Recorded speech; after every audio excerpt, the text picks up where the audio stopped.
ঝিনাইদহ এক আসনের উপনির্বাচন সামনে রেখে পুলিশের পোশাক পরে আওয়ামী লীগের দলীয় মনোনয়নপত্র জমা দিয়ে বিতর্কের সৃষ্টি করেছেন ট্যুরিস্ট পুলিশের অতিরিক্ত ডিআইজি মনিরুজ্জামান।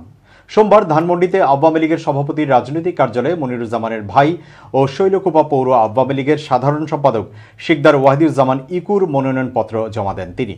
এ সময় নৌকার মনোনয়ন প্রত্যাশী ইকু ও তার কর্মী সমর্থকরাও সঙ্গে ছিলেন। পুলিশের পোশাক পরে আওয়ামী লীগ কার্যালয়ে প্রবেশ ও মনোনয়নপত্র জমা দিতে দেখে উপস্থিত অনেকে হতবাক হন। এ নিয়ে আলোচনা সমালোচনা শুরু হয়। মুহূর্তেই এই ছবি ছড়িয়ে পড়ে সামাজিক যোগাযোগ মাধ্যমে।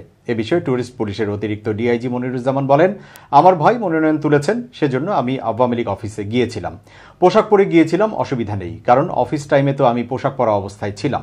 পুলিশের পোশাক পরে একটি রাজনৈতিক দলের কার্যালয়ে গিয়ে দলটির দলীয় মনোনয়ন উত্তোলন করা নিয়ম পরিপন্থী কিনা এমন প্রশ্নের জবাবে তিনি বলেন, প্রার্থী আমার ভাইয়ের জন্যই গিয়েছিলাম, এত কিছু ভাবিনি। ঝিনাইদহ এক আসনের উপনির্বাচনে নৌকার মনোনয়নপত্র প্রত্যাশী ওয়াহিদুজ্জামান ইকু যুগান্তরকে বলেন, আমার ভাই ট্যুরিস্ট পুলিশের অতিরিক্ত ডিআইজি মনিরুজ্জামান পার্টি অফিসে এসেছিলেন, তবে মনোনয়ন তুলতে নয়, তিনি এসেছিলেন এবং দূরে বসেছিলেন, এর বেশি কিছু নয়। ঝিনাইদহ এক আসনের উপনির্বাচনে সোমবার শেষ দিন পর্যন্ত 25টি মনোনয়ন ফর্ম বিক্রি করেছে আওয়ামী লীগ।